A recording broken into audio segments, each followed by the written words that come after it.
What's going on, guys, and welcome back to another episode of Career Mode. This is episode number 153, and we start today's episode off with a game against Valencia here away at the Mestalla in our Champions League semi-final first leg against the Spanish side. In the other tie, Barcelona are taking on PSG. We take on Valencia for our semi-final. So excited for this, because you follow my stream series. I was streaming last night. I was in the Champions League semi-finals whilst managing Valencia against Chelsea. We played the first leg, and we won it by 3-1. So I was hoping that this Valencia in the game wouldn't be as good as when I'm using them. So coming into this game here, the Champions League semi-final first leg. Also as well, guys, thanks for coming to the stream last night. Had a lot of good messages, lots of good chat. Really fun last night, and thank you very much for coming to watch. But still taking on Valencia here for the first game of today's episode. Only a couple episodes after this left in career mode, so I was really excited for this one. We had both semi-final ties, and I was desperate to ensure we would be getting through to the Champions League final. And as the game started off, first chance fell to Valencia, second chance fell to us from Ryan Tyler going for goal from range from that free kick from a mile out. But then in the 25th minute, Valencia had a corner here. We broke and went on a counter-attack. And I said this a couple of times now,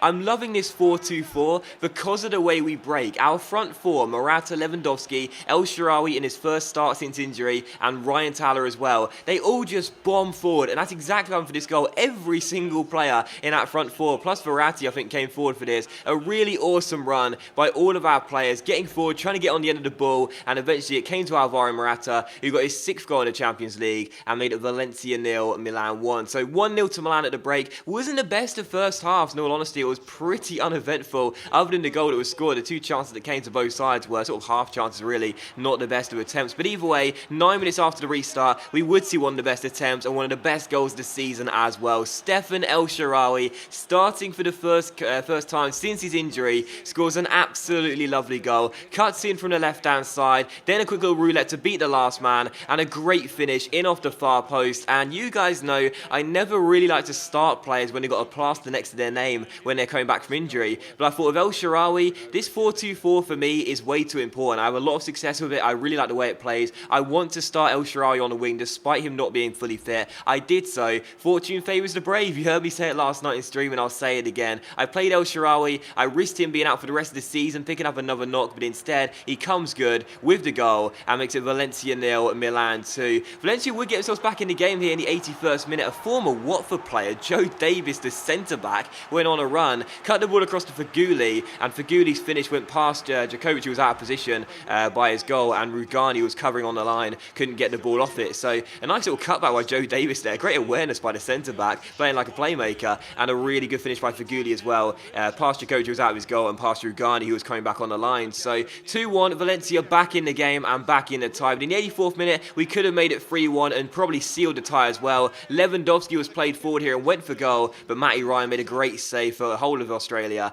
and made a really good stop. So final score, Valencia 1, Milan 2. We got ourselves a really good win though, and you know, as you guys know, my philosophy, I say it all the time, and I know you must get sick of me saying it, but I'm just going to keep on saying it. I love getting the away goals in European ties. I love it. So whenever I play away from home, especially in the first leg, my focus is always, if you concede a goal, concede 2 goals, it doesn't matter. Just get yourself 1 or 2 away goals, and you set yourself up so well for the next leg. That's exactly what we did. We won the game by 2-1. Valencia aren't out of the tie. There's no doubt about it whatsoever. They're still in this tie, absolutely. They'll have to score at least 2 goals at the San Siro though, and I fancy our chances of scoring at the San Siro. So I'd imagine they have to score, 3 goals, and no team has done that to us this season. So I would definitely say that we have the big advantage going into the second leg with those 2 away goals. It won't be easy to get through, but I believe we will be able to do it, and that's a great advantage for us going into that first leg. And again, those away goals, they're just so important. You've got to score them, guys. Seriously, it gives you such a big advantage going into the second leg when you play away from home in the first leg. But still, as we now into May, it is the final month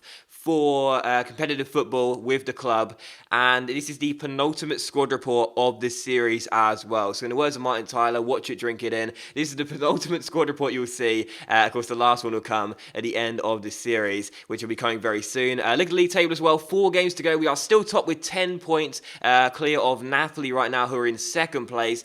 It's looking increasingly likely we will win the title, although it is worth noting that we play Napoli in the game, not the next league game, the the game after that. And if we don't win our next game, Napoli could potentially creep back into the title race. It's still highly unlikely they'll be able to catch us because we need to slip up in all of our remaining games. Not just one, but all of our remaining games. So it's highly unlikely, but you never know. Strange things have happened. But either way, we're taking Atalanta here for the second game of today's episode after you saw the Champions League tournament tree there. Barcelona beating PSG in their tie. So we could be set for a Milan versus Barcelona Champions League final. How about that? Barcelona being our series rivals, if you will, throughout the Champions League with Watford and Milan. And that would be really exciting if we take them on in the final. But whoever we get, I don't really mind. I'd prefer it to be PSG, to be honest, but I don't see it happening now. But still, we're taking Atalanta for the second game of today's episode here. Second of 3 games in today's episode. And just 3 minutes in, what a start as well. Alex Donnarumma, Pirlo's regen. He must be the most frustrated player in this Milan squad because he's been incredible for us ever since he came in.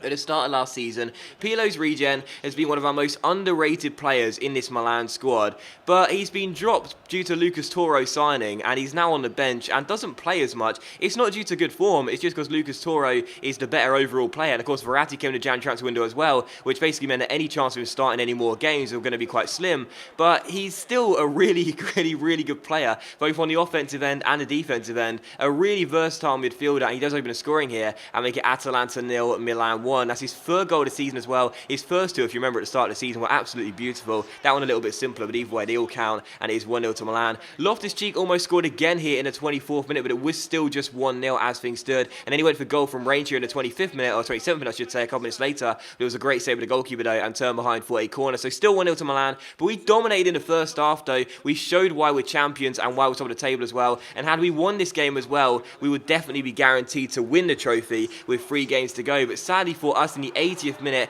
we would slip up. I said we need to slip up in all of our remaining games for Napoli to catch us. They were winning at this point, and also Atalanta were doing them a favour as well, because with 10 minutes to go, we were holding on to our 1-0 lead, and Atalanta grabbed themselves an equalising goal through Molina. They crossed the ball to the far post, and it was a free header at the back stick, which went past Jeremy Djokovic and into the back of the net, as the score became Atalanta 1, Milan 1. So awful marking at the far post there by Silly Gardi, and unfortunately, Atalanta do grab themselves a late equalising goal. So final score, Atalanta 1, Milan 1. I made 10 changes for this game. I thought that the backup brigade would get the job done, get the 3 points, and seal the title today, but sadly, Atalanta do grab a point, and after Napoli beats Cesena as well, the title race is still on. I mean, it's so unlikely that Napoli will catch us and win the title, but our next game is against Napoli, and if they beat us, they'll cut the gap to 5 points with 2 games to go, and end up with a better head-to-head record. There's still a chance. It's highly unlikely. It's highly unlikely. But, I was hoping that we would have won the title before this episode started. This episode's going to finish, and we still haven't won the title. So we're stumbling over the line. That's the best way of putting it. But still, Champions League semi-final second leg here. It's Milan against Valencia. We won the first leg at the Mestalla by 2-1. Barcelona, they are now through to the Champions League final. So the winner of this tie will take on the Spanish side in the final. It'll either be Milan versus Barcelona or an all-Spanish affair in Valencia versus Barcelona. But coming to this game, my plan was simple: frustrate the away side and don't give them many chances. And at half-time, well, that's exactly what we're doing. They'd had 59% possession, 96% pass accuracy, but not a single shot in the first half. And in a game where they had to score 2 goals, well, this game was the epitome of FIFA 16. The epitome? Is that the right word to use there? Well, basically, this game just showed why FIFA 16 is one I'm so frustrated with, because this is the second leg of the Champions League semi-final, and a game where the away side need to score 2 goals. But because I dropped my defenders, my back 4 deeper, and didn't allow them to just work the space behind us, instead they just passed the ball around between themselves, basically in the middle of the park, with no real urgency to create chances and try and find goals. So because of that, the game was still 0-0, and the side that were looking better in the entirety of this game was us. We were looking far better, and in stoppage time, we sealed our fate, progressed to the Champions League final because Robert Lewandowski finished off a really nice team goal, and Ryan Tyler got the assist for this goal, but credit Lucas Touro for the hockey assist. What a through ball that was to Marco Ryan Tyler, splitting the defence, Marco the Magician, selfless as ever, gives it to Lewandowski, and Lewandowski finished the ball into the back of the net. So final score is going to be Milan 1, Valencia 0. Look at this through ball by Touro to Ryan Tyler, inch perfect. Final score, Milan 1, Valencia 0, on aggregate 3-1 to Milan, and we are going through to our first ever Champions League final with Milan, and our 3rd overall. So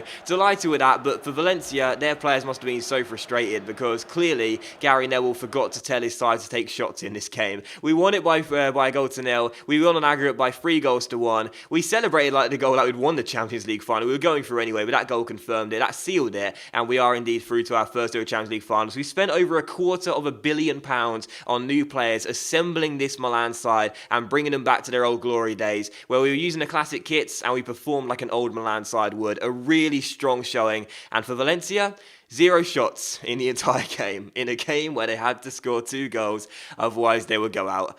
How surprising. But still, we are through to the Champions League final. Delighted with that. We still haven't won the Serie A title yet. Hopefully, we'll beat Napoli in the next game, which you'll see in the next episode, and we will be confirmed as Serie A winners. But as you can see, we are through to the Champions League final. 2nd time lucky. Couldn't do it last year. Barcelona knocks out in the quarterfinals. Hopefully, we'll get revenge on them in the final this year, and that'll be a great way to end this series as well. But that is going to today's episode of Career Mode, though, guys. So thank you very much for watching the video. Really hope you have enjoyed it. If you have enjoyed the double upload day, then please do leave likes. That's of course much appreciated, and really help the channel grow as well. And I'll see you for the next episode of Career Mode. Only a couple left after this very soon.